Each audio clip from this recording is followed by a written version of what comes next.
Hello বন্ধুরা, কেমন আছো তোমরা সবাই? আশা করি অনেক অনেক ভালোই আছো। আর তোমাদের ভালোবাসায় আমিও অনেক ভালো আছি, কারণ তোমরা আমাকে যে পরিমাণে ভালোবাসা দিয়েছো এবং সাপোর্ট দিয়েছো তা আমি কোনোদিন ভুলতে পারবো না। তাই তোমাদেরকে মজা দেওয়ার জন্য আবারও একটি নতুন গল্প নিয়ে হাজির হলাম। গল্পটি শোনার মতো, আশা করি তোমাদের দাঁড়িয়ে যাবে এবং তোমরা হাতের কাজ করতে সবাই হেডফোন নিয়ে বসে যাও। যদি আমার গল্প শুনে মজা পাও তাহলে অবশ্যই আমার চ্যানেলটি সাবস্ক্রাইব করবে। তো চলো বন্ধুরা, আমরা কথা না বাড়িয়ে আসল গল্পে চলে যাই। আজকেই আমার বিয়ে হয়েছে। আমার বিদায়ের সময় মা আমাকে ডেকে বললেন, চামেলি, বিয়ের রাতে স্বামীকে তোর কাছে আসতে দিবি না, কারণ সে যদি তোর কাছে আসে তাহলে তাকে ছেড়ে দিয়ে দেবে। তাই মনে রাখিস, তোর স্বামী যেন তোকে ছুতে না পারে। আমি অবাক হয়ে মায়ের দিকে তাকালে মা বললেন, শোনো, আপাতত যতটা পারিস স্বামীর থেকে দূরে থাকবি। কিন্তু মা, সে কি মানবে? কতদিন অপেক্ষার পরে মোহিত আমাকে পেয়েছে, তাই আমার কাছে না এসে সে কি মানবে? তারপরে মা আমাকে এমন কথা বললেন যে আমি কেঁপে উঠলাম। আমি বললাম, মা, তোমার আমাকে বিয়ে দেওয়া উচিত হয়নি। মোহিতের জীবন নষ্ট করার আগে তোমার একবার ভাবা উচিত ছিল। মোহিত যখন এই সত্যটা জানতে পারবে তখন তার সবকিছু শেষ হয়ে যাবে। তুমি এটা ভালো করনি। আমার চোখে পানি চলে এলো। মা, তুমি আমার কাছে এই সত্যটা কেন লুকিয়ে রেখেছিল? মা বললেন, মোহিতের রাগের কারণেই এই বিয়ে হয়েছে। আমি প্রথম এই বিয়েতে না করেছিলাম, কিন্তু ওরা যখন মানল না তখন আমিও ভাবলাম, যাক, তোরও সংসার হবে, হয়তো সময়ের সাথে সাথে তোর জীবনেও সুখের রঙে ভরে উঠবে। কতদিন তুই এই বাড়িতে এইভাবে বসে থাকবি? এখন আমি কি করব? মন খারাপ করে শ্বশুর বাড়িতে গেলাম। এখানে এসে আমি সেটাই করলাম যেটা মা বলেছিল। আমার স্বামীকে আমার কাছে আসতে দেইনি। বিয়ের রাতে সে ঘরে এসে বিছানায় বসে আমার সৌন্দর্যের প্রশংসা করল। তারপরে আমার হাতটা ছোঁয়ার সাথে সাথে আমি তাকে সরিয়ে দিলাম। মোহিত অবাক হয়ে আমাকে এর কারণ জিজ্ঞেস করলে আমি কাঁদতে শুরু করলাম, কিন্তু কারণটা বললাম না আমি। তারপরে একদিন আমার স্বামী মোহিত আমার সব গোপন বিষয়টি জানতে পেরে গেল। আমি লজ্জায় কাউকে মুখ দেখাতে পারলাম না, কারণ আমার মধ্যে বউ হওয়ার। আমি মোহিতের রুমে বিছানায় বসে আছি, আর সে অবাক হয়ে আমার দিকে তাকিয়ে আছে। আমার অনেক দুর্বল মনে হচ্ছে। আমি বরফের মতো একদম জমে গেছি। আমি অনুভব করতে পারছি সামনে বসা আমার স্বামীর নজর আমার শরীরের দিকে। সে বলতে থাকলো, কি বিষয় চামেলি, এই বিয়েতে কি তোমার মতো ছিল না? আমি চোখ তুলে তাকে দেখে অনেক কষ্টে চোখের পানি ধরে রেখেছি। আমার শরীরটা কেমন করছে। মোহিত আমাকে অনেক রাগী আওয়াজের কারণ জিজ্ঞেস করল, কিন্তু আমি চাইলেও আসল কারণটা বলতে পারছি না। সে আবার গম্ভীর কণ্ঠে আমাকে জিজ্ঞেস করল, চামেলি, তোমাকে কিছু জিজ্ঞেস করেছি তো? তার এমন আওয়াজে আমি আতঙ্কিত হয়ে অনেক কাঁদতে শুরু করি। কিন্তু আমার সামনের লোকটা মনে হয় প্রতিজ্ঞা করেছে যে সে উত্তর না পেলে আমাকে ছাড়বে না। মোহিত আবার উচ্চকণ্ঠে বলল, তোমার কান্না থামাও আর আমাকে বিষয়গুলোর কারণ বলো। তুমি যদি ভাবো তোমার এই কান্না দেখে আমি গলে যাব আর আজ রাতে তোমার ধারে কাছে আসব না, তাহলে এই ভুল ধারণা তোমার মন থেকে বের করে নাও। এটা বলেই সে আমার কাপা হাতটা ধরল। আমি হাতটা ছাড়িয়ে নেওয়ার চেষ্টা করতেই সে আমার আরো কাছে এসে বলল, চামেলি, তুমি কি আমার পরীক্ষা নিচ্ছ? আমি কি অন্যায় করেছি যে তুমি এইভাবে আমার থেকে দূরে সরে যাচ্ছ? আমাকে তোমার কাছেও আসতে দিচ্ছে না। আজ আমাদের বিয়ের রাত। বিয়ে নিয়ে ছেলে ও মেয়েদের মনে কত স্বপ্ন থাকে, আর তুমি আমাকে তোমার কাছে আসতেই দিচ্ছে না। অন্তত আমাকে এর কারণটা বলো, হয়তো আমি তোমার সমস্যার সমাধান করতে পারবো। চামেলি, আমি কোনো দেব না যে মেয়েটি আমার জন্য সব দিক দিয়ে ঠিক আছে। আমি কি কেবল তাকে দেখি থাকবো? আমি অনেক কষ্টে এই সময় পার করেছি। আমি সবসময় তোমার সাথে থাকার স্বপ্ন দেখেছি। আস্তে আস্তে মোহিতের কথা বলার ধরন নরম হয়ে উঠতে শুরু করে। সে আমার মুখের উপরে থাকা চুলের দিকে গরম গরম চোখে তাকিয়েছিল, আর আমার শরীরটা কেমন যেন করছিল। আজ তাকে যত কঠিন মনে হচ্ছে, তাকে থামানো আমার পক্ষে অনেক কঠিন। কিন্তু আমি অসহায়। আমার মা আমাকে যে কথা বলেছে তা যদি মোহিত জানত, তবে আমাকে ছেড়ে দিয়ে দিত। মোহিত আমার মুখ দেখার জন্য একটি চেইন দিল। সেটা পরানোর সময় তার হাত আমার শরীরে পড়েছে, আর আমার সব শরীর কেমন যেন করছে। আমি তাড়াতাড়ি তার হাতটা সরিয়ে দিয়ে আমিও পিছনের দিকে সরে এসে বললাম, মোহিত, আমাকে বোঝার চেষ্টা করো, প্লিজ, আমাকে 1 মাস সময় দাও। আমি অনুনয় বিনয় করেছিলাম, কিন্তু মোহিত কোনো কিছু শুনল না। সে কিছু শোনার মুডেই ছিল না। সে বলল, আমাকে কারণটা বলো, না হলে আমি অন্য কিছু করব। তোমার কাছ থেকে আমার অধিকার আদায় করে নিলেও তুমি আমাকে কিছুই বলতে পারবে না। সেও সম্ভবত প্রতিজ্ঞা করেছিল আমার কথা না শোনার, কিন্তু আমি জানতাম মোহিতের সাথে এই সম্পর্কটা আমার জন্য কি নতুন বিপদ নিয়ে আসতে চলেছে, কিন্তু আমি তাকে আটকাতেও পারছি না। যতই সে আমার কাছাকাছি আসছিল ততই আমার অবস্থা খারাপ হয়ে যাচ্ছিল। আমি এতটাই টেনশনে ছিলাম যে বিছানায় জ্ঞান হারিয়ে পড়ে যাই। মোহিত চামেলি চামেলি বলে ডাকছিল, আর আমার হাত ধরে ডাকছে। হয়তো ওর ধারণা ছিল না যে আমি জ্ঞান হারিয়ে যাব। হয়তো আমি জ্ঞান হারিয়ে ফেলেছি, কারণ মায়ের সেই কথা আর তার উপর স্বামীর সেই দাবিগুলোর চাপ। আমি চাইলেও আমার স্বামীকে আমার কাছে আসতে দিতে পারিনি। এমন নয় যে আমার জীবনে অন্য কোনো পুরুষ ছিল। আমি মোহিতকে অনেক পছন্দ করতাম। এটাও নয় যে অতীতে আমার সাথে এমন কোনো ঘটনা ঘটেছিল যে আমার গোপন রহস্য ফাঁস হয়ে যাওয়ার ভয় পাব। কিন্তু আমার যে সমস্যা সেটা কম মেয়েদেরই থাকে।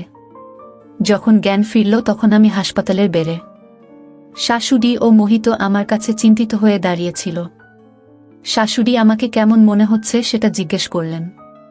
মহিলা ডাক্তার বললেন, এখনই একেবারেই ঠিক আছে, আপনারা চাইলে এনাকে বাড়িতে নিয়ে যেতে পারেন। তারা কিছুক্ষণের মধ্যে আমাকে বাড়িতে নিয়ে এলো। শাশুড়ি আমাকে আমার ঘরে রেখে বিশ্রাম নিতে বললে আমি বিছানায় শুয়ে পড়লাম।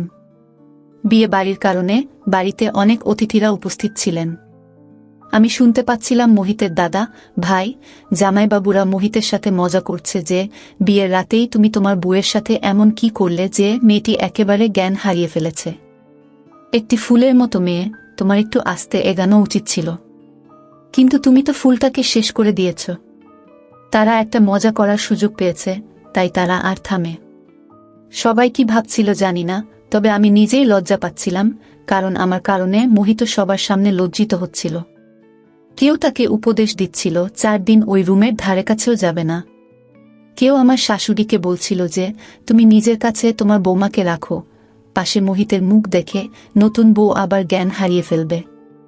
হাসি মজার আওয়াজে আমি নিজের চোখেই ছোট হয়ে যাচ্ছি, কিন্তু আমিও অসহায়। আমি যদি আমার স্বামীকে আসল কারণটা বলি তাহলে সে আমাকে ছেড়ে দিয়ে বাড়ি থেকে বের করে দেবে। আমি যদি কিছু নাও বলি তাহলেও আমাদের সম্পর্কের কয়েক মাসের মধ্যেই সে জানতে পারবে। কিছুদিন শাশুড়ি আমার কাছে আসতে থাকলেন। তিনি আমাকে খাবারও খাওয়াতেন। তিনি অনেক নরম মনের এবং স্নেহময়ী মহিলা। আস্তে আস্তে সব অতিথিরিও চলে গেল, আমার শরীরও ঠিক হয়ে গেল। তাই আমি নিজেই রান্নাঘরের কাজ করতে থাকলাম, যদিও আমার শাশুড়ি আমাকে নিষেধ করেছিলেন। মোহিত অনেক চুপচাপ থাকত এবং খাওয়ার সময় আমার দিকে অভিযোগের চোখে তাকিয়ে থাকত। শ্বশুর বাড়িতে শুধু মোহিত আর আমার শাশুড়ি থাকতেন। মোহিত আমার শাশুড়ির একমাত্র ছেলে। যদিও সব অতিথি চলে গেছে, কিন্তু শাশুড়ি তার বান্ধবী ও তার মেয়েকে রেখে দিয়েছেন। শাশুড়ির বান্ধবীর মেয়ে আমার সমবয়সী, তার গ্রাজুয়েশনের পরীক্ষা হয়ে গেছে। তাই মা মেয়ে মাসখানেক এখানে থাকার প্ল্যান করেছিলেন। দিয়াও সুন্দরী ছিল, কিন্তু যে জিনিসটি আমাকে বিরক্ত করত তা হল সে মোহিতের সাথে অনেকভাবে মিশত এবং মোহিতের সাথে হেসে হেসে কথা বলত। সেই দিনও খাওয়ার টেবিলে বসে দিয়া কি নিয়ে কথা বলে যাচ্ছিল, কিন্তু মোহিত তার কথায় উত্তর দিচ্ছিল না।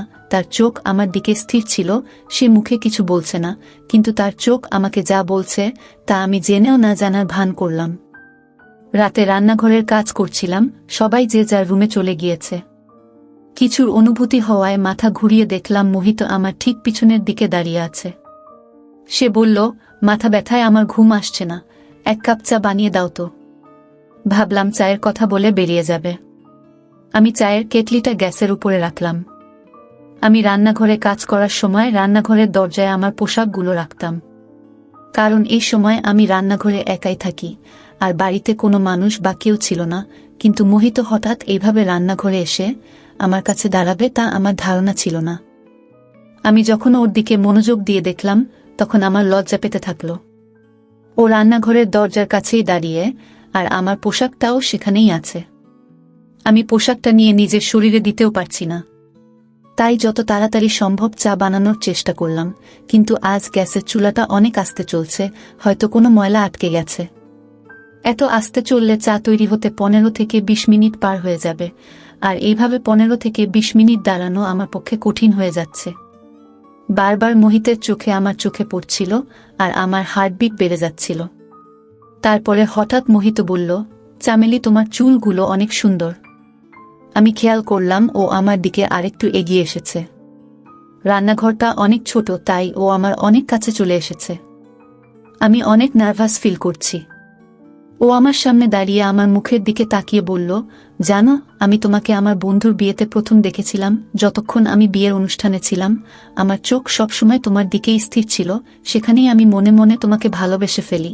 তখন থেকে তোমার সাথে আমার বিয়ের কথা ঠিক না হওয়া পর্যন্ত আমি কোনোমতেই শান্তি পাচ্ছিলাম না। এই বলে মোহিত আমার আরও কাছে চলে এলো, আর আমি পিছিয়ে দেয়ালে গিয়ে বাধা পেলাম। মোহিত, প্লিজ সরো, আমাকে আমার পোশাকটা নিতে দাও বলে আমি আমার কপালের ঘাম মুছলাম। মোহিত বলল, এখানে অপর কেউ নেই যার থেকে তোমাকে নিজেকে লুকাতে হবে। মোহিত আমার আরও কাছে এসে আমার শরীরটা ধরে। ওর গরম নিঃশ্বাসে আমি নরম হয়ে যেতে থাকলাম। আমার অবস্থা আরও খারাপ হতে থাকল।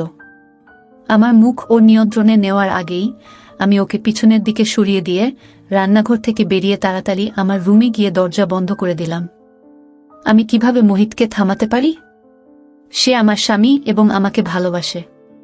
সে তার বন্ধুর বিয়েতে আমাকে দেখে আমাদের বাড়িতে বিয়ের সম্বন্ধ পাঠিয়েছিল।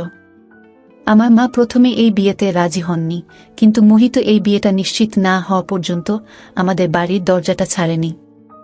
আর আজ এত অপেক্ষার পরে সে আমাকে স্ত্রী হিসেবে পেয়েছে, কিন্তু সে আমাকে তার মন ভরে ভালোবাসতেও পারেনি, কারণ আমি তাকে অনুমতি দেইনি। সে তো তার জায়গায় ঠিকই ছিল, কিন্তু আমি সেই এক সমস্যায় আটকে ছিলাম। সে আমার জন্য সমস্যা হয়ে দাঁড়িয়েছিল। টেনশনে আমি কাঁদতে থাকলাম। আমি পাথর না, এটা একটা স্বাভাবিক সম্পর্ক। মোহিত যতটা আমার ভালোবাসা পাওয়ার জন্য ব্যাকুল ছিল, আমিও ততটাই তার ভালোবাসা পাওয়ার জন্য আকুল ছিলাম। মনে হতো আমি সব কথা ভুলে তার মনের মধ্যে লুকিয়ে পড়ি, কিন্তু আমার অসহজত্ব আমাকে আটকে রেখেছে। আমি কাঁদতে কাঁদতে কখন ঘুমিয়ে পড়েছি জানি না। সকালে যখন ঘুম থেকে উঠলাম, মোহিত অফিসে চলে গেছে। আমি মোহিতের এত তাড়াতাড়ি অফিসে যাওয়ার কারণ জিজ্ঞেস করলে শাশুড়ি বললেন, তিনি জানেন না, হয়তো অফিসে কিছু জরুরি কাজ আছে। আমার মনে পড়ল আমি সারা রাত রুমে দরজা ভিতর থেকে বন্ধ করে রেখেছিলাম। সম্ভবত মোহিত ডাইনিংয়ের সোফায় ঘুমিয়েছে। তার ব্যাগ জামাকাপড় তো রুমেই। বুঝলাম মোহিত অফিসে যায়নি, বাড়ি থেকে কোথাও একটা চলে গেছে। এখন আমার মোহিতের চিন্তা হতে থাকল। জানি না সে কোথায় গেছে, হয়তো সে আমার উপর রাগ করেছে। এইসব চিন্তাতেই সারাদিন পার করলাম আমি। সন্ধ্যার দিকে মোহিত এসে সোজা ঘরে চলে গেল। তারপর থেকে মোহিত আমার সাথে কথা বলা একেবারেই বন্ধ করে দিল। সে আমার দিকে তাকায়ও না। একবার আমি তার অফিসের পোশাক ইস্ত্রি করতে শুরু করলে সে আমার হাত থেকে পোশাকগুলো নিয়ে বলল, আমার কাজ করার দরকার নেই। সে তার জামাকাপড় দিয়াকে দিয়ে দিল। নাস্তার কথাও তাকেই বলল। আমি অস্থির মনে করছিলাম। সম্ভবত আমার প্রতি মোহিতের ব্যবহার ঠিকই ছিল। কতক্ষণ সে আমার সাথে ভদ্র থাকতে পারে? কিন্তু আমার জীবন বেরিয়ে যাচ্ছিল যখন আমি দিয়াকে তার সাথে ঘুরতে দেখলাম। সে আনন্দের সাথেই মোহিতের সব কাজ করে দিচ্ছিল। আমি অবাক হয়ে দেখতাম যে মোহিত সন্ধ্যায় যখন অফিস থেকে ফিরত, দিয়া নববধূর মতো সেজে দরজায় দাঁড়াত। মোহিত ভিতরে এলে দিয়া দৌড়ে তার কাছে যেত, হেসে তাকে হ্যালো বলে তার হাত থেকে ব্যাগটি নিয়ে যেত। যেগুলো আমার দায়িত্ব ছিল সেগুলো খুশি হয়ে দিয়া পূরণ করত। আর আমার মধ্যে যেন কেমন একটা হয়ে যেত। কিন্তু আমি কী বা করতে পারি, কারণ মোহিত নিজেই তাকে এত গুরুত্ব দিচ্ছিল। সম্ভবত মোহিত আমার কাছে যা চাচ্ছিল তা আমি পূরণ করতে পারিনি। যদি বিষয়টা এতেই সীমাবদ্ধ থাকত তাহলে ঠিক ছিল। রাতে একবার যখন চোখ খুললাম, বাইরে ডাইনিং রুমে কথা বলার আওয়াজ শুনতে পেলাম। রুম থেকে বের হয়ে দেখলাম দুইজনে হাসতে হাসতে কথা বলছে, আর সামনে 2 কাপ চা রাখা ছিল। আমাকে দেখে দিয়ার হাসি থেমে গিয়েছিল, কিন্তু মোহিত একেবারে খুশি হয়ে বসেছিল। দিয়ার সাথে এমনভাবে কথা বলতে থাকল যেন আমাকে নিয়ে তার কোনো চিন্তা নেই। আমি কাঁদতে কাঁদতে নিজের রুমে চলে এলাম। আমার জীবন আস্তে আস্তে নষ্ট হয়ে যাচ্ছে। কিন্তু আমি জীবনের সেই পর্যায়ে দাঁড়িয়ে আছি যেখানে সামনে গরম আর পিছনের দিকে সমুদ্র। আমি যদি মোহিতকে সত্যিটা বলি তাহলেও আমার সংসার নষ্ট হয়ে যেত। আর না বললে দিয়া নামের এই মেয়েটা আমার জায়গাটা নিয়ে নেবে। একজন নারী সবকিছু সহ্য করতে পারে, কিন্তু অন্য মেয়ের দুঃখ নয়। আমার আর মোহিতের মধ্যে যা থাকুক, আমি চাই না দিয়া আমাদের মাঝে আসুক। তাই আমি শাশুড়িকে বললাম যে দিয়া এখানে এসেছে অনেক দিন হয়ে গেল, সে কবে যাবে? যদিও দিয়ার মা চলে গেছে অনেক দিন হলো। দিয়া এই বলে থেকে গেছে যে আমি আর কিছুদিন এখানে থাকতে চাই। শাশুড়ি বললেন, আমিও তাকে বলেছি যে তুমি এসেছ অনেক দিন হয়ে গেল, এখন তুমি তোমার বাড়িতে যাও। সেও যেতে চায়, কিন্তু মোহিত তাকে যেতে দেয়নি। এটা শুনে আমার মনে হলো কেউ যেন আমার মনটা ধরেছে। মোহিত কেন তাকে যেতে দিতে চায় না? একবার রান্নাঘর থেকে বেরিয়ে দেখি দুইজনে ড্রয়িং রুমে গল্প করছে। আমি দরজায় দাঁড়িয়ে যা শুনলাম তা আমার মন উড়িয়ে দিল। আগে জানতাম না যে দুইজনের মধ্যে কি চলছে, কিন্তু আজ এই রহস্যের উপর থেকেও পোশাক সরে গেল। আমি এই ভুল ধারণার মধ্যে ছিলাম যে মোহিত আমাকে ভালোবাসে, কিন্তু বাস্তব হয়তো অন্য কিছু। কারণ আমি যা শুনেছিলাম তাতে বুঝতে পারলাম যে আমার স্বামী আমাকে ভালোবাসে না। এই বিয়েটা মনে হয় সে বাধ্য হয়ে করেছে, নইলে তো সে শুধু দিয়াকেই ভালোবাসত। আর দিয়াও এখানে থেকেছে শুধু তার কথায়। আমি কাঁদতে কাঁদতে আমার রুমে চলে এলাম। রাতের খাবারও খাইনি। আমার শাশুড়ি এসে জিজ্ঞেস করলেন, তুমি কেন খাবে না? আমি মাথা ব্যথার অজুহাত দিয়ে মাঝ রাত অবধি কান্নাকাটি করে পার করে দিলাম। রাত 2টার দিকে ড্রয়িং রুম থেকে আস্তে আস্তে আওয়াজ আসতে থাকল। রুম থেকে বেরিয়ে এসে দেখি ড্রয়িং রুমের দরজা বন্ধ। ড্রয়িং রুমের জানালা দিয়ে তাকাতেই অবাক হয়ে উঠলাম আমি। দিয়া মোহিতের সাথে বসে আছে। চোখ বড় বড় হয়ে গেল এবং আমার শরীরটা কেমন করতে থাকল। আমি ঘামে ভিজে গেছি। ঈশ্বরকে ধন্যবাদ জানালাম যে আমি যা দেখেছি তা স্বপ্ন ছিল। আমি উঠে তাড়াতাড়ি ঘর থেকে বেরিয়ে ড্রয়িং রুমে গিয়ে দেখলাম মোহিত তার ল্যাপটপে কিছু কাজ করছে। আমি কাঁদতে কাঁদতে তার কাছে বসলাম। সে আমাকে দেখে কিছুটা বিরক্ত হয়ে জিজ্ঞেস করল, কি ব্যাপার, তুমি আবার কাঁদছো কেন? আমি বললাম, মোহিত, তুমি আজকের পর দিয়ার সাথে কথা বলবে না। আমার কথা শুনে প্রথমে সে কিছুক্ষণ আমার দিকে তাকিয়ে রইল, তারপরে ল্যাপটপ বন্ধ করে বলল, কথা বলবো না কেন? আমি বললাম, তোমার মনে যদি দিয়াই ছিল তাহলে আমাকে বিয়ে করলে কেন? সে বলতে থাকলো, আমি খুব ভুল করেছি যে আমি দিয়ার কদর না করে তোমাকে দেখে তোমার জন্য পাগল হয়ে তোমাকে বিয়ে করেছি। দিয়া আমাকে আগে থেকেই ভালোবাসতো আর আমাকে বিয়ে করতে চাইতো। এখন আমিও বুঝতে পেরেছি, তাই আমি দিয়াকে বিয়ে করতে চাই। এটা শুনে আমি একদম পাগল হয়ে গেলাম আর কাঁদতে কাঁদতে বললাম, তুমি এটা করতে পারো না, তুমি আমাকে এভাবে শেষ করতে পারো না, তোমাকে ছাড়া আমি শেষ হয়ে যাব। মোহিত, আমি তোমাকে অনেক ভালোবাসি। আমার কথা শুনে মোহিত আমার হাত ধরে রুমে নিয়ে এসে রুমের দরজা বন্ধ করে দিয়ে বলল, শুধু এইটুকুই আমি শুনতে চেয়েছিলাম। আমি জানতাম তোমার মধ্যে মন আছে, তাই আমি দিয়াকে অনুরোধ করেছিলাম এই নাটকটা করতে। চামেলি, দিয়া আমার নিজের বোন। মায়ের বান্ধবীর কোনো সন্তান নেই, তাই মা দিয়াকে তাকে দিয়েছিলেন। এটা আমার জন্য একেবারে নতুন, আমি জানতাম না। তখন মোহিত বলল যে তুমি আমাকে দূরে পাঠিয়ে দিয়েছিলে, যেটা আমাকে অনেক কষ্ট দিয়েছে। আমি ভেবেছিলাম তুমি হয়তো অন্য কাউকে ভালোবাসো, তাই আমার থেকে দূরে থাকার অজুহাত খুঁজতেছি। আমি দিয়ার সাথে মিলে এই নাটকটি করেছি, আর আজকে তোমার অভিব্যক্তি আমাকে আনন্দ এবং শান্তিতে ভরিয়ে দিয়েছে। মোহিত আমার কাছে আসতে থাকলো, এত কাছে যে সে আমাকে তার সাথে নিল। মোহিত অন্য কণ্ঠে বলল, চামেলি, তোমার মন থেকে সব ভয় দূর করে দাও। আমি তোমার স্বামী, আমি তোমাকে অনেক ভালোবাসি, তোমাকে কখনোই কষ্ট দেব না। এইবার আমি তাকে আর আটকাতে পারলাম না, কারণ আমি আমার ভালোবাসা প্রকাশ করে দিয়েছি। সারা রাত এই ভয়ে পার করলাম যে যেদিন মোহিত আমার সত্যিটা জানবে সেই দিনই হবে এই বাড়িতে আমার শেষ দিন। যাই হোক, আমার আদর পেয়ে মোহিত অনেক খুশি। কিছু দিন পরে দিয়াও ফিরে গেল, কিন্তু আমি সবসময় ভয়ে ভয়ে থাকতাম যে মোহিত যখন আমার সত্যটা জানতে পারবে তখন আমার কি হবে। মাত্র কয়েক মাস হয়েছে আমাদের বিয়ে। একদিন খাওয়ার সময় আমার শাশুড়ি বলতে শুরু করলেন, মোহিত, যত তাড়াতাড়ি সম্ভব আমাকে নাতিপুতির সুখ বসো না। তুই আমার একমাত্র ছেলে, আর আমি তাড়াতাড়ি দাদি হতে চাই। এই নির্জন বাড়িতে ছোট বাবুর কান্নার আওয়াজ একটা শোনা মাত্রই আমার হাত থেকে প্লেট পড়ে গেল। আমি তাড়াতাড়ি প্লেটটা তুলে নিলাম। মোহিত আমার দিকে তাকিয়ে বলল, কি ব্যাপার চামেলি, তুমি টেনশনে আছো মনে হচ্ছে। আমি তাকে কি উত্তর দেব?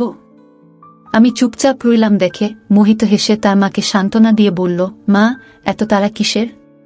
তুমি তাড়াতাড়ি সুখবর পাবে, কিন্তু আমার শাশুড়ির যেন খুব ইচ্ছা, এবং হয়তো তার ইচ্ছা স্বাভাবিক। তার মাত্র 2টি সন্তান, তার মধ্যে দিয়াকে তিনি তার বান্ধবীকে দিয়েছিলেন, তার কাছে শুধু মোহিত ছিল। এই বাড়িটি বহু বছর ধরে ফাঁকা পড়ে আছে, সেজন্যই তার বাবুর নেওয়া অনেক ইচ্ছা। তার মায়ের বারবার বলার জন্য মোহিত আমাকে একজন মহিলা ডাক্তারের কাছে নিয়ে গেলে তিনি অনেক টেস্ট লিখে দিলেন। আমি অনেক অস্থির ছিলাম, এসব কিছু ঠিক হচ্ছিল না। আমি ভয়ে ভয়ে মোহিতকে বললাম, মায়ের বাবু নেওয়ার এত ইচ্ছা কেন? মোহিত আমার হাত ধরে বলল, চামেলি, বাবু আমারও অনেক পছন্দ, আমি শুধু চাই সৃষ্টিকর্তা যেন আমাকে একসাথে দুটো বাবু দেন। মোহিতের দুটি সন্তানের কথা আমার মনকে কষ্ট দেওয়ার জন্য যথেষ্ট। আমার মা আমাকে যে সত্যিটা বলেছিলেন, আমি জানতাম আমি মোহিতকে এই সুখ কখনো দিতে পারবো না, আর যেদিন মোহিত এটা জানবে সেদিনই হবে এই বাড়িতে আমার শেষ দিন। সে কখনই আমাকে এটার সাথে মেনে নেবে না। তারপরে আল্ট্রাসাউন্ড করার সময় যেভাবে ডাক্তার একবার আমার মুখের দিকে একবার আল্ট্রাসাউন্ড স্ক্রিনের দিকে তাকাচ্ছিল, তাতে যেন আমার মন আমার শরীর থেকে বেরিয়ে যাচ্ছিল। আমার চোখ থেকে পানি পড়তে থাকল। আমি ডাক্তারকে অনুরোধ করলাম আমার স্বামীকে এই সম্পর্কে কিছু না বলার জন্য, কিন্তু তিনি বলতে থাকলেন, আমাদের এই ক্ষমতা নেই, আর আমি না বললেও অন্য কোনো আল্ট্রাসাউন্ডের লোক এই কথা বলবে, তুমি বেশিক্ষণ লুকিয়ে রাখতে পারবে না। সবচেয়ে ভালো হয় তুমি নিজেই তোমার স্বামীকে সত্যিটা বলো। আমি তাকে অনুনির্বিনয় করতে থাকলাম যে আমার সংসার শেষ হয়ে যাবে, কিন্তু হয়তো আমার কপাল খারাপ। রিপোর্ট মোহিতের কাছে পৌঁছে গেল। মহিলা ডাক্তার রিপোর্টটা দেখার সাথে সাথে আমাকে অবাক চোখে দেখতে থাকল, আর তিনি মোহিতকে আমার রিপোর্টের সব সত্যিটা বলে দিলেন। আমি পাথরের মতো বসে রইলাম, মোহিত আমার সত্যিটা জেনে গেছে। মোহিতের পরিবর্তন হয়ে যাওয়া চেহারা দেখে আমার জীবন বেরিয়ে যাচ্ছিল। বাড়ি যেতেই আমার শাশুড়ি যখন মোহিতকে আমার রিপোর্ট সম্পর্কে জিজ্ঞাসা করলেন, মোহিত বলল যে ডাক্তার এখনো কিছু বলেনি। আমি এই কথা শুনে কিছুটা সুখ অনুভব করলাম, কারণ শাশুড়ি জানলে আমাকে হাত ধরে বাড়ি থেকে বের করে দিতেন। আমি চুপচাপ আমার রুমে চলে এলাম। এখন অস্থিরতায় আমার মনটা বেরিয়ে যাচ্ছিল। জানি না মোহিত রুমে এসে আমাকে কি শাস্তি শোনাবে। মোহিত যখন রুমে এলো তখন তার চোখ লাল। আমার মনটা কেমন করছে, আমার চোখ থেকে অবিরাম পানি বয়ে যাচ্ছিল। সে এসে আমার কাছে বসে চুপচাপ কিছুক্ষণ আমার দিকে তাকিয়ে রইল। সে মুখে তো কিছুই বলল না, কিন্তু তার চোখ যেন অনেক কিছু বলছে, যে কেন তুমি আমার কাছ থেকে এত বড় একটা কথা লুকালে। আমার চোখ থেকে অবিরাম পানি ঝরতে থাকলো। আমি নিজেকে ভাগ্যের হাতে ছেড়ে দিয়েছি। কিছুক্ষণ পরে মোহিত বলতে থাকলো, শুধু একটা কথা বলো চামেলি, তুমি কি এটা আগে থেকেই জানতে? আমি নাতে মাথা নেড়ে বললাম, আমার মা বিয়ের রাতে আমাকে এই কথা বলেছিল, তাই আমি তোমাকে আমার কাছে আসতে দিতাম না, যাতে সত্যটা জানার পর তুমি আমাকে ছেড়ে না দাও। এই বলে আমি কাঁদতে থাকলাম। সে বলল, চামেলি তুমি এটা ভালো করনি। তুমি জানো আমি আমার মায়ের একমাত্র সন্তান। যদি তোমার মা সত্যিটা জানতো তাহলে আমাদেরকে অন্ধকারে রেখে অন্যায় করেছেন। এই কথা বলেই মোহিত ঘর থেকে বেরিয়ে গেল। সারা রাত আর রুমে আসেনি। বিয়ের রাতে মা কাঁদতে কাঁদতে আমাকে বলেছিলেন যে জন্ম থেকেই আমার মধ্যে বাবু নেওয়ার ক্ষমতা নেই, আমি কখনই মা হতে পারবো না। 14 বছর থেকে 15 বছর পর্যন্ত আমার শরীর থেকে ময়লা বের হয়নি দেখে আমার মা টেনশনে ছিলেন। আমার 16 বছর বয়সেও যখন আমার শরীর থেকে ময়লা বের হয় না, তখন তিনি আমাকে একজন মহিলা ডাক্তারের কাছে নিয়ে যান, যেখানে আমার আল্ট্রাসাউন্ড হয়েছিল, কিন্তু মা তখন আমার কাছ থেকে এই সত্যটা লুকিয়ে রাখেন। তিনি শুধু বলেছিলেন আমার মধ্যে সামান্য ঘাটতি আছে, যা সময়ের সাথে সাথে পূরণ হয়ে যাবে এবং আমি স্বাভাবিক হয়ে যাব।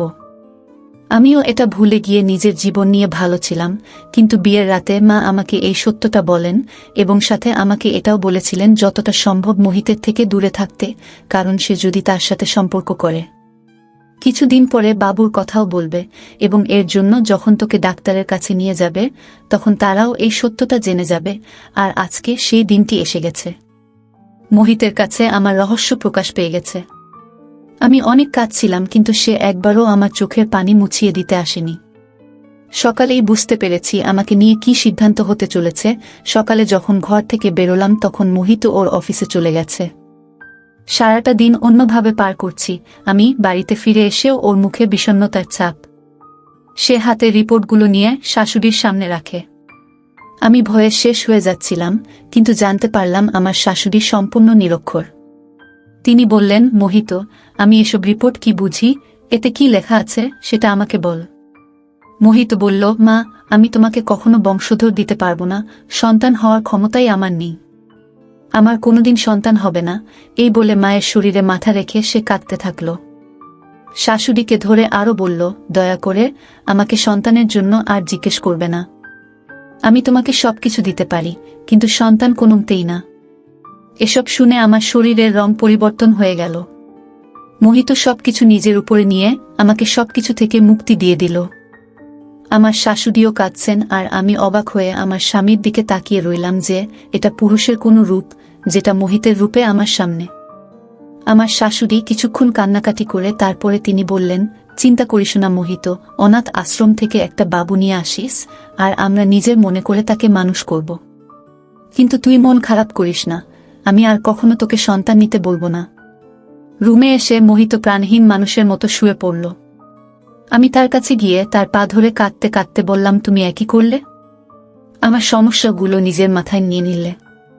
সে আমাকে হাত ধরে তার কাছে বসিয়ে বলল, স্বামী স্ত্রী একে অপরের অংশ এবং আমাদের নিজেদের সমস্যাগুলো মেনে নিতে হয়। তুমি তোমার সমস্যাগুলো আমারও সমস্যা এবং তোমার গুণ আমারও গুণ। আমি বলছি না যে এসব আমার কাছে সহজ ছিল, কিন্তু আমি তোমাকে ছেড়ে থাকতে পারবো না। এইসবে তোমার কোনো দোষ নেই, এই বলে মোহিত আমাকে ধরল। আমি পৃথিবীর সবচেয়ে ভাগ্যবান মহিলা যে মোহিতের মতো স্বামী পেয়েছি। আজ আমাদের বিয়ের 5 বছর হয়ে গেছে। দিয়ারও বিয়ে হয়ে গেছে, আর সে যমজ সন্তানের জন্ম দিয়েছে। একটি ছেলে দিয়া আমাকে এবং মোহিতকে দিয়েছে। আমি আনন্দের সাথেই দিয়ার ছেলেকে নিজের করে নিয়েছি। এখন মোহিত এবং আমার শাশুড়িও অনেক খুশি।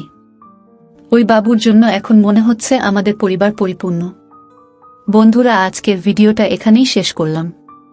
অনেক কষ্ট করে ভিডিওটি আপনাদের জন্য বানিয়েছি।